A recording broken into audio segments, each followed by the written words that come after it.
गोधन बाबा चले ले अहेरिया, किरलिज बहिनी देहली आशीष। जुग जुग जिया हो भैया, जिया भैया लाखों बरिस। हमरो अपन भैया चले ले अहेरिया, दुलरी बहिनी देहली आशीष। हरे कृष्णा, प्रेम से बोलिए गोधन भगवान की जय, यमुना माई की जय। ओम नमः शिवाय। प्रिय भक्तगणों, आज कार्तिक माह शुक्ल पक्ष की प्रतिपदा तिथि है और आज महापुण्य फलदायी भाई दूज अर्थात गोधना पूजन का व्रत है। प्रिय भक्तों, ये गोधन भाई दूज का व्रत भाइयों को अकाल मृत्यु से बचाने वाली मानी जाती है। इस व्रत के प्रभाव से भाइयों की उम्र लंबी होती है। यह सबसे पवित्र व्रतों में एक माना जाता है। आज के दिन गोधना व्रती महिलाओं को इस पवित्र कथा को अवश्य ही श्रवण करना चाहिए, तभी यह व्रत फलदायी होता है। इसके श्रवण मात्र से भाई के ऊपर आने वाली विपत्तियों को बहन अपने स्नेह रूपी हथियार से काट डालती है, बैरी को कूट कर नाश कर देती है और बहन भाई की रक्षिका बनती है। तो आज मैं सुना रही हूँ भाई दूज व्रत की संपूर्ण 5 बड़ी ही दुर्लभ तथा पौराणिक कथाएं। तो ऐसे में आप सभी भक्तगण इन कथाओं को बड़ी श्रद्धा तथा प्रसन्न चित मन से सुनिएगा। साथ ही कमेंट में अवश्य लिखें कि आपके यहाँ भाई दूज को किस नाम से जाना जाता है। ओम गंगणाधिपते नमः। एक गांव में 2 भाई और बहन रहते थे। भाई ने अपनी बहन का विवाह बहुत ही धूमधाम से कर दिया और भाई का विवाह भी हो चुका था। एक समय की बात है, धीरे धीरे कुछ समय बीता और भाई के पत्नी को एक सर्प से प्रेम हो गया। एक इच्छाधारी नाग से प्रेम करने लगी और इसी दौरान भाई के पत्नी ने उस नाग से कहा कि देखो, अगर तुम मेरे पति को डस लोगे तो उसकी मृत्यु हो जाएगी और मैं तुम्हारे साथ सुखपूर्वक रह सकूंगी। सांप ने कहा, ऐसे कैसे हो सकता है, अगर किसी ने हमें देख लिया तो? उस भाई की पत्नी ने कहा, नहीं, तुम मेरे पति का रूप धरकर मेरे पास रहना, किसी को पता नहीं चलेगा। अब क्या था, उस भाई की पत्नी ने अपने पति को मारने की योजना बना ली। एक दिन की बात है, बहन का भाई जब खेत के लिए जा रहा था तो वह जूता पहनने लगा और उसके जूते में वह सर्प आकर बैठ गया था उसे डसने के लिए। लेकिन उस भाई की नज़र उस सांप पर पड़ जाती है और उस भाई ने उस सांप को मारकर फेंक दिया। अब उसी वक्त उस भाई की पत्नी पानी लेने के लिए कुएं पर गई थी। वह जब वापस आई तो उसने देखा कि सांप मरा पड़ा है। तो उसके पति ने बताया, भाग्यवान, आज तो मैं काल के मुंह में जाने से बच गया। आज मुझे सांप डसने वाला था, मेरे जूते में छिपकर बैठा था, मैंने उसे मारकर खपरेल पर फेंक दिया। अब यह सुनते ही भाई की पत्नी के हाथों से वह घड़ा गिर गया और वह चीखने चिल्लाने लगी। उसने पूछा, क्या हुआ, तुम क्यों चीख चिल्ला रही हो? उस भाई के पत्नी ने कहा, मैं तुमसे एक पहेली कहती हूँ, अगर तुम इस पहेली का जवाब नहीं दोगी तो मैं तुम्हें भाड़ में झोंक दूंगी, तुम्हारी हत्या कर दूंगी। उसके पति ने पूछा, अच्छा तो पहेली क्या है, बताओ। उस महिला ने कहा, पिया पिया करीला, पिया का तेल पसाईला, कुछ खटियाँ कुछ मचियाँ, कुछ फुप्ती कुछ दिया। अब यह सुनकर उसे इसका जवाब नहीं आता। वह सोचने लगता है, आखिर इसका उत्तर क्या है, इस पहेली का उत्तर तो मुझे नहीं आ रहा। यह सोचकर उसने कहा कि मुझे एक दिन का समय दो, मैं अपने बहन से मिलना चाहता हूँ और इस पहेली का उत्तर भी खोज कर लाऊंगा। जब इस पहेली का उत्तर मुझे मिल जाएगा, मैं अपनी बहन से मिल लूंगा, तब मैं तुम्हारे पास आ जाऊंगा। अब क्या था, वह भाई अपने बहन से मिलने चल देता है। अब उसी दौरान गोधना पूजन का दिन आता है। उसकी बहन गोधना पूजन कर रही थी और गोधना पूजन करते वक्त आयो जोड़ रही थी और उसी वक्त उसका भाई वहां पहुंच जाता है। अपनी बहन का नाम लेकर बुलाने लगता है। जल्दबाजी में न तो आयो जुट रहा था, न ही वह भाई से मिलने जा रही थी। अब इधर बहन को न आता देखकर बहन को मुझे देखकर खुशी नहीं हुई, इसीलिए मैं वापस जाता हूँ।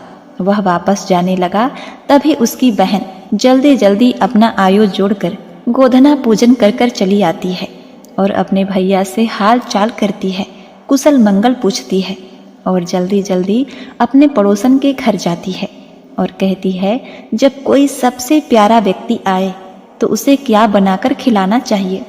अब देखिए, वह पड़ोसिन बहुत ही जल भुन जाती है कि वह इतनी खुश कैसे है। उसने कहा, दूध से चूल्हे को लीप दो और घी से अधन देकर उसमें चावल पका दो। अब वह बहन जल्दी से अपने घर आती है और वैसे ही करने लगती है, लेकिन उसका चावल ही नहीं पकता।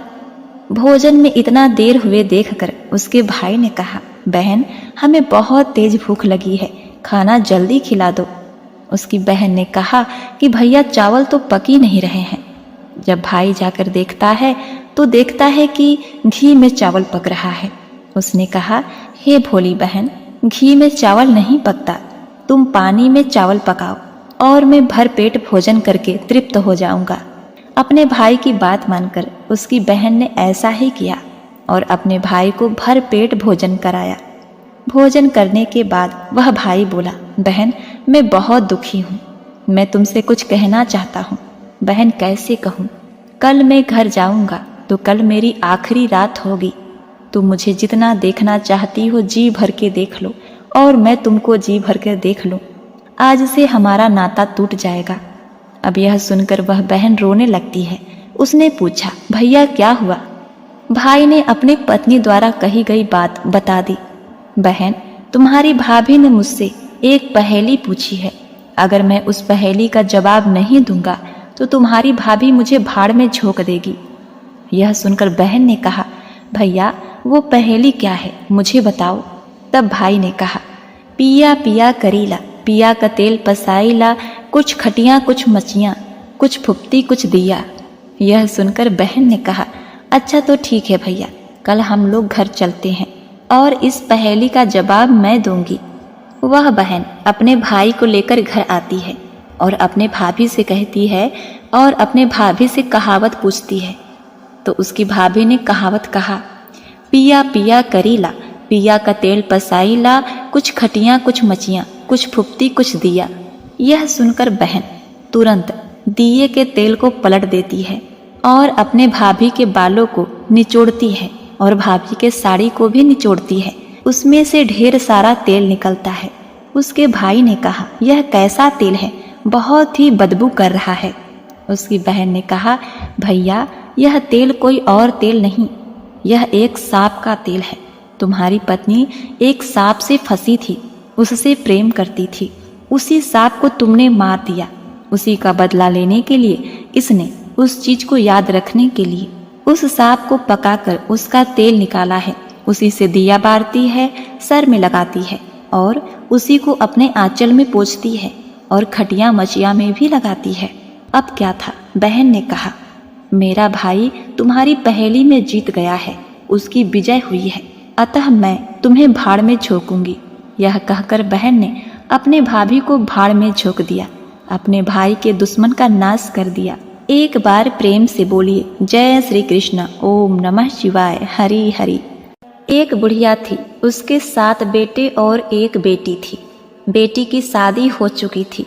जब भी बुढ़िया के बेटों की शादी होती, फेरों के बाद एक नाग आता और उसके बेटों को डस लेता था। बेटा वही मर जाता और बहू विधवा हो जाती। इस तरह उसके 6 बेटे मर गए। 7वें की शादी होनी बाकी थी। अपने 6 बेटों के मर जाने के दुख से बुढ़िया रो रो कर अंधी हो गई। भाई दूज या भैया दूज आया तो बेटे ने माँ से कहा कि वह बहन के ससुराल दूज पर जा रहा है। माँ से आशीर्वाद लेकर वह बहन के घर चला गया। उसे रास्ते में एक सांप मिला। सांप उसे डसने को हुआ तो भाई बोला, तुम मुझे क्यों डसना चाहते हो? सांप बोला, मैं तुम्हारा काल हूँ और मुझे तुमको डसना है। भाई बोला, मेरी बहन मेरा इंतजार कर रही है, मैं जब तिलक करा के वापस लौटूंगा तब तुम मुझे डस लेना। सांप हंसने लगा, कहने लगा, भला आज तक कोई अपनी मौत के लिए लौटकर आया है जो तुम आओगे? भाई ने कहा, अगर तुम्हें यकीन नहीं है तो तुम मेरी झोले में बैठ जा। जब मैं अपनी बहन से तिलक करा कर लौटूं तब तुम मुझे डस लेना। सांप ने ऐसा ही किया। भाई बहन के घर पहुंच गया। दोनों बड़े खुश हुए। इतने में बहन के बच्चे आ गए। बोले, मामा मामा हमारे लिए क्या लाए हो? भाई बोला, मैं तो कुछ नहीं लाया। बच्चे ने वह झोला ले लिया जिसमें सांप था। जैसे ही उसे खोला उसमें से हीरो का हार निकला। बहन ने कहा, भैया मेरे लिए इतना सुंदर हार लाए हो, मुझे बताया भी नहीं। भाई बोला, बहन तुझे पसंद है यह हार तो इसे रख लो, मेरे तो यह किसी काम नहीं आएगा। अब क्या था, दूज मनाकर अगले दिन भाई जाने को तैयार हुआ और बहन से रास्ते के लिए कुछ खाना बनाने के लिए कहा। बहन ने उसके लिए लड्डू बना के एक डब्बे में रख दिया। भाई सफ़र में चला तो कुछ दूर जाकर थक कर एक पेड़ के नीचे सो गया। उधर बहन के बच्चों को जब भूख लगी तो माँ से खाना मांगने लगे। खाना बनाने में देरी थी तो बच्चों ने मामा के लिए बनाए हुए लड्डू मांगे। उसकी माँ ने कहा, लड्डू बनाने के लिए थोड़ा बाजरा पीसा था। लड्डू तो नहीं है लेकिन चक्की में बाजरा है, उसे ही थोड़ा खा लो। बच्चे चक्की में गए तो देखा कि चक्की में सांप मरा पड़ा है, जो शायद अंधेरे में गलती से आटा पीसते समय दबकर मर गया था। ये बात माँ को बताई तो वह बावली सी होकर भाई के पीछे पीछे भागी। रास्ते भर लोगों से पूछती कि किसी ने मेरा भाई देखा है। तब एक ने बताया, कोई लेटा तो है पेड़ के नीचे, देख ले वही तेरा भाई तो नहीं। भागी भागी पेड़ के नीचे पहुंची। अपने भाई को नींद से उठाया और पूछा, कहीं तूने लड्डू तो नहीं खाए? भाई ने गुस्से में लड्डू उसको देकर कहा, नहीं खाए मैंने, थोड़े लड्डू ही तो दिए थे, इसके लिए भी पीछे पीछे आ गई। बहन बोली, नहीं भाई तू झूठ बोल रहा है, जरूर तूने खाया है, अब तो मैं तेरे साथ साथ चलूंगी। अब दोनों साथ चल दिए। चलते चलते बहन को प्यास लग गई। वह पानी पीने एक बस्ती में गई। पानी पीकर लौट रही थी तो रास्ते में देखा एक जगह जमीन में 6 शिलाएं गड़ी हैं और एक शिला बिना गाड़े रखी थी। वहाँ एक बुढ़िया भी बैठी थी। उसने बुढ़िया से पूछा कि ये शिलाएं कैसी है? उस बुढ़िया ने बताया कि एक बुढ़िया है, उसके 7 बेटे थे। 6 बेटे तो शादी के मंडप में ही मर चुके हैं, तो उसके नाम की ये शिलाएं जमीन में गड़ी हैं। अभी 7वीं की शादी होनी बाकी है। जब उसकी शादी होगी तो वह भी मंडप में मर जाएगा, तो यह 7वीं शिला भी जमीन में गाड़ दी जाएगी। यह सुनकर बहन समझ गई कि ये शिलाएं किसी और की नहीं बल्कि उसके भाइयों के नाम की है। उसने उस बुढ़िया से अपने 7वें भाई को बचाने का उपाय पूछा। बुढ़िया ने उसे बताया कि वह 7वें भाई को कैसे बचा सकती है। अब क्या था, सब जान कर वह वहाँ से अपने बाल खोलकर पागलों की तरह अपने भाई को गालियाँ देती हुई चली आई। भाई के पास आकर बोलने लगी, भाई तू तो जलेगा, कटेगा, मरेगा। भाई उसके ऐसे व्यवहार को देखकर चौंक गया। उसे कुछ समझ में नहीं आया। दोनों भाई बहन माँ के घर पहुँच गए। थोड़े समय बाद भाई के लिए रिश्ते आने लगे। उसकी शादी तय हो गई। जब भाई सेहरा पहनने लगा तो वह बोली, इसको क्यों सेहरा बांधा? सेहरा तो मैं पहनूंगी, ये तो जलेगा, मरेगा, कटेगा। सब लोगों ने परेशान होकर सेहरा बहन को दे दिया। बहन ने देखा उसमें कलंगी की जगह सांप का बच्चा था। बहन ने उसे निकालकर फेंक दिया। अब जब भाई घोड़ी चढ़ने लगा तो बहन फिर बोली, ये घोड़ी पर क्यों चढ़ेगा? घोड़ी पर तो मैं बैठूंगी, ये तो जलेगा, मरेगा, कटेगा। इसकी लाश को चील कौवे नोचेंगे, खाएंगे। सब लोग बहुत परेशान हो गए। घोड़ी पर भी वही चढ़ी। अब जब बारात चलने को हुई तब बहन बोली, ये क्यों दरवाजे से निकलेगा? ये तो पीछे के रास्ते से आएगा, दरवाजे से तो मैं निकलूंगी। जब वह दरवाजे के नीचे जा रही थी तो दरवाजा अचानक गिर गया। बहन ने एक ईंट उठाकर अपनी चुनरी में रख ली। दरवाजा वहीं का वहीं रुक गया। सब लोगों को बड़ा अचंभा हुआ। रास्ते में एक जगह बारात रुकी। भाई को पीपल के पेड़ के नीचे खड़ा कर दिया गया। बहन कहने लगी, ये क्यों छांव में खड़ा होगा, ये तो धूप में खड़ा होगा। छाँव में तो मैं खड़ी होंगी। जैसे ही वह पेड़ के नीचे खड़ी हुई, पेड़ गिरने लगा। बहन ने एक पत्ता तोड़कर अपनी चुनरी में रख लिया। पेड़ वहीं पर रुक गया। अब तो सबको विश्वास हो गया कि ये बावली कोई जादू टोना सीखकर आई है, जो बार बार अपने भाई की रक्षा कर रही है। ऐसे करते करते फेरों का समय आ गया। जब दुल्हन आई तो उसने दुल्हन के कान में कहा, अब तक तो मैंने तेरे पति को बचा लिया, अब तू ही अपने पति को और साथ ही अपने मरे हुए जेठों को बचा सकती है। फेरों के समय एक नाग आया। वह जैसे ही दूल्हे को डसने को हुआ, दुल्हन ने उसे एक लोटे में भर के ऊपर से प्लेट से बंद कर दिया। थोड़ी देर बाद नागिन आई। दुल्हन से बोली, तू मेरा पति छोड़। दुल्हन बोली, पहले तू मेरा पति छोड़, फिर सोचूंगी। नागिन ने कहा, ठीक है, मैंने तेरा पति छोड़ा। दुल्हन बोली, 3 बार बोलकर कसम खा। नागिन ने ऐसा ही किया। दुल्हन बोली, एक मेरे पति से क्या होगा, हंसने बोलने के लिए जेठ भी तो होने चाहिए, एक जेठ भी छोड़। नागिन ने जेठ के प्राण भी लौटा दिए। फिर दुल्हन ने कहा, एक जेठ से क्या होगा, एक और जेठ छोड़।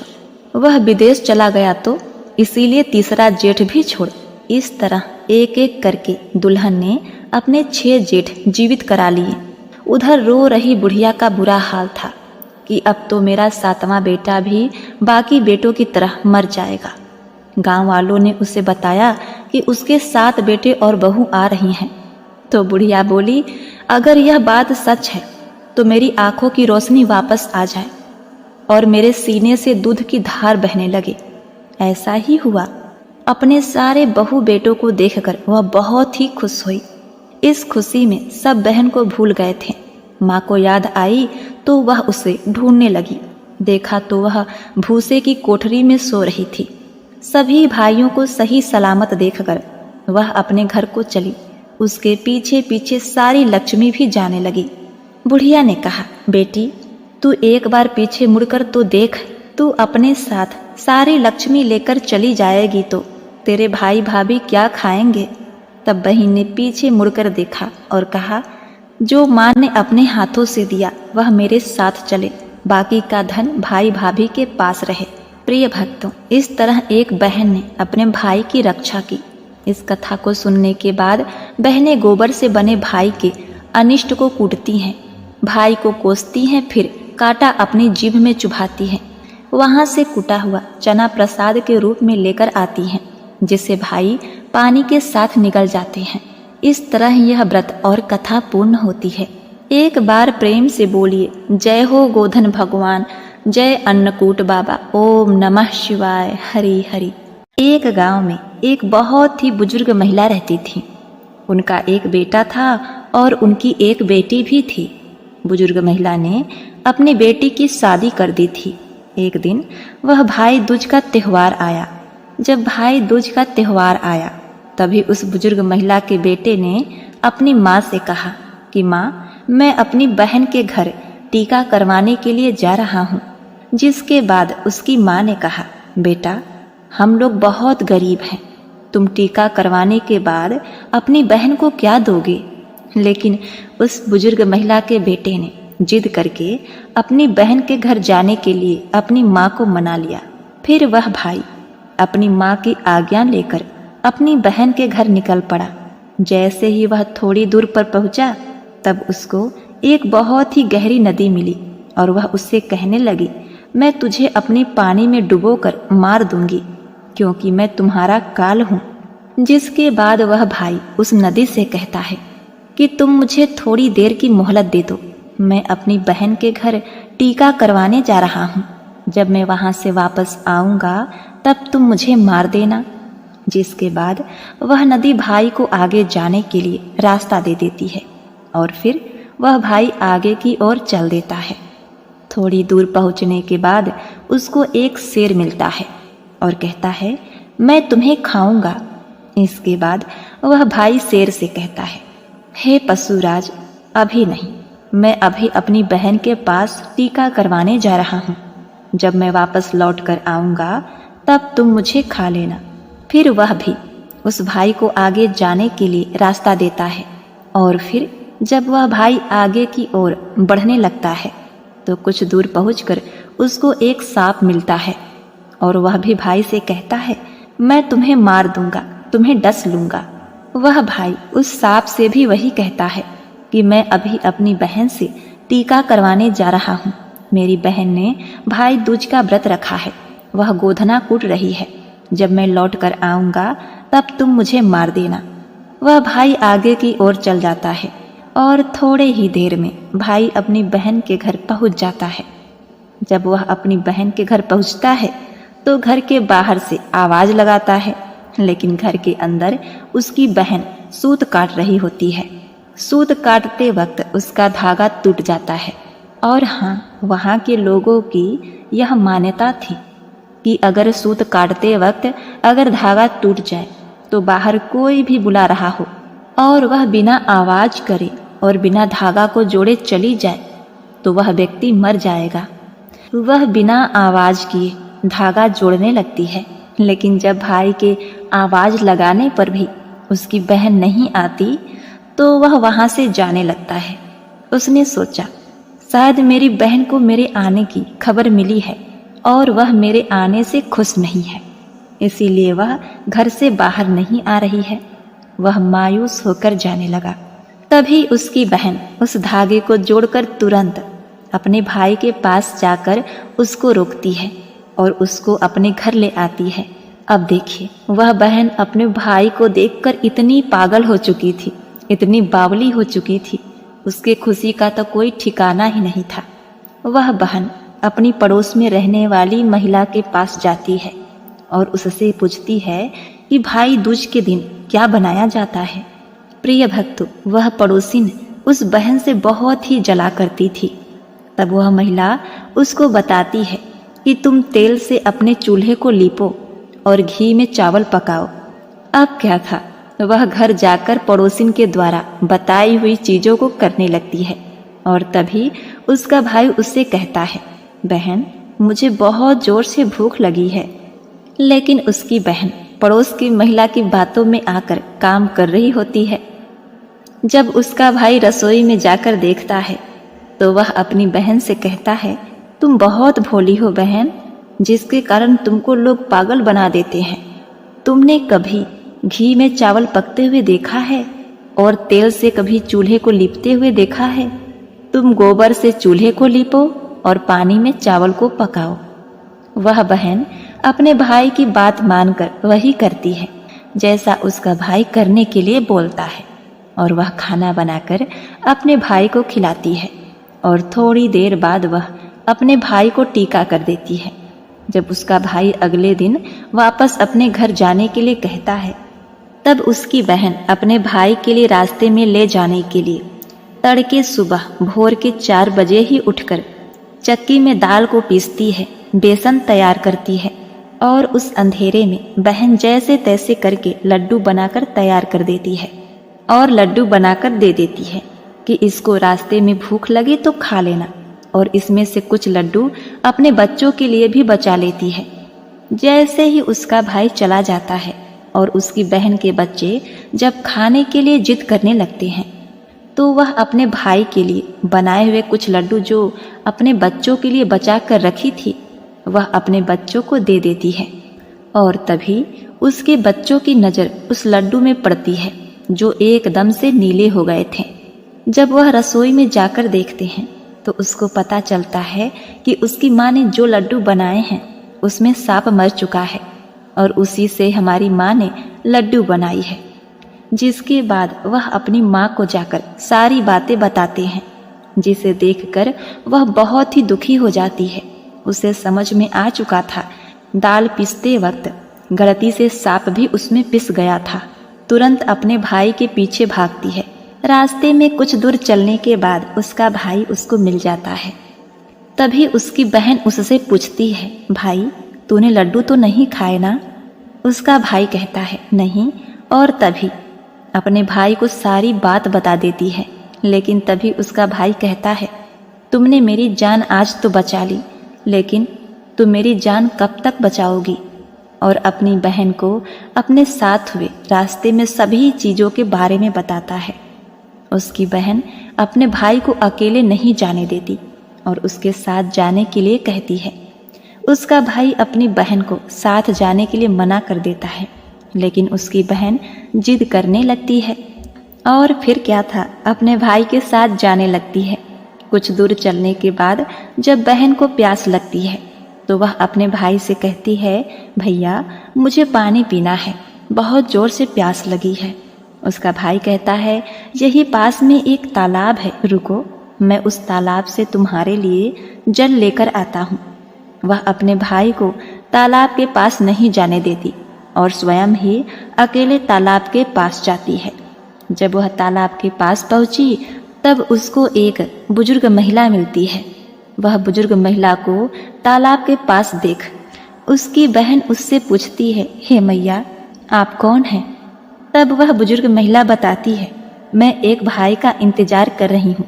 उसकी बहन ने एक सांप को मारा है जिसके लिए मैं उसका काल बनकर बैठी हूँ। उसकी बहन उस बुजुर्ग महिला से अपने भाई की जान बचाने के लिए पूछती है। तभी वह बुजुर्ग महिला उससे कहती है, तुम अपने भाई को खूब गालियां दो और जब तक उसकी शादी ना हो जाए तब तक उसकी सारी घात टाल दो तो तुम्हारे भाई की जान बच जाएगी। वह तुरंत वापस जाकर अपने घर से एक मांस का टुकड़ा, एक चुन्नी और एक कटोरी में थोड़ा सा दूध लेकर अपने भाई के पास आती है। चलो भैया अब हम सब चलते हैं। जैसे ही वह दोनों रास्ते में चलते हैं, थोड़ी दूर के पश्चात उनको एक वही शेर मिलता है जिसने उसके भाई को मारने के लिए पहले से रुका था। जैसे ही वह शेर उसके भाई को मारने के लिए आगे बढ़ता है तब उसकी बहन शेर को एक मांस का टुकड़ा खाने के लिए दे देती है, जिससे शेर उस मांस के टुकड़े को खाने लगता है और वहां से दोनों लोग आगे चल देते हैं। अब देखिए, आगे पहुंचकर जब थोड़ी दूर पर वही सांप मिलता है तो वह सांप को अपने साथ लाई हुई एक कटोरी में दूध को सांप के आगे रख देती है, जिससे सांप दूध पीने लगता है और वह लोग आगे की ओर चल जाते हैं। आगे जब नदी के पास पहुंचते हैं तब उसकी बहन नदी को एक चुन्नी देती है, जिससे नदी प्रसन्न होकर उसको आगे जाने का रास्ता देती है और थोड़ी देर पश्चात वह लोग अपने घर पहुंच जाते हैं। घर पहुंचकर उसकी माँ अपने दोनों बच्चों को देखकर बहुत ही प्रसन्न हो जाती है, लेकिन उसकी बहन अपने भाई को गालियां देना शुरू कर देती है। यह देखकर माँ को बहुत ही आश्चर्य होता है और थोड़े दिन गुजरने के बाद जब अपने बेटे का विवाह करने लगती है, विवाह के दिन जब निकासी की बारी आती है तब उसकी बहन कहती है, पहले मेरी निकासी करो और तब मेरे भाई की, और मेरे भाई को आगे के रास्ते से नहीं पीछे के रास्ते से ले जाओ। बहन के ऐसा बोलते ही आगे का दरवाजा टूटकर गिर जाता है, जिसको देखकर सभी लोग हैरान हो जाते हैं। और फिर जब फेरों की बारी आती है तब उसकी बहन कहती है, पहले मेरे फेरे करो, उसके बाद मेरे भाई के फेरे होंगे। उसके ऐसे बोलते ही वहां पर आग लग जाती है, जिससे वह आग को बुझा देती है। और फिर जब सुहाग रात की बारी आती है तब वह कहती है कि मैं भी इन दोनों के साथ जाऊंगी। सभी लोग बीच में पर्दा डालकर उसकी बहन को भी अंदर जाने देते हैं। तभी रात में एक सांप आता है, जिसको उसकी बहन एक डब्बे में बंद कर देती है और अपने भाई की जान बचा लेती है। और सुबह होते ही वह सभी को सच बता देती है कि वह ऐसा क्यों कर रही है, जिससे सभी उसकी बहन की प्रशंसा करने लगते हैं और उसका भाई भी अपनी बहन से बहुत खुश हो जाता है। और तब उसकी बहन वापस अपने घर चली आती है। एक बार प्रेम से बोलिए, जय हो गोधना बाबा, जय यमुना माँ, ओम नमः शिवाय। प्रिय भक्तों, अब आइए सुनते हैं भैया दूज गोधना पूजा की दूसरी कथा, जिसमें माता यमुना की कथा है।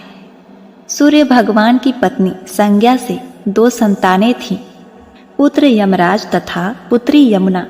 संज्ञा सूर्यदेव की तेज को सहन नहीं कर पाने के कारण अपने छाया मूर्ति का निर्माण कर उन्हें ही अपने पुत्र पुत्री को सौंप कर वहां से चली गईं। छाया को यम और यमुना से अत्यधिक लगाव तो नहीं था, किंतु यमुना अपने भाई यमराज से बड़ा स्नेह करती थी।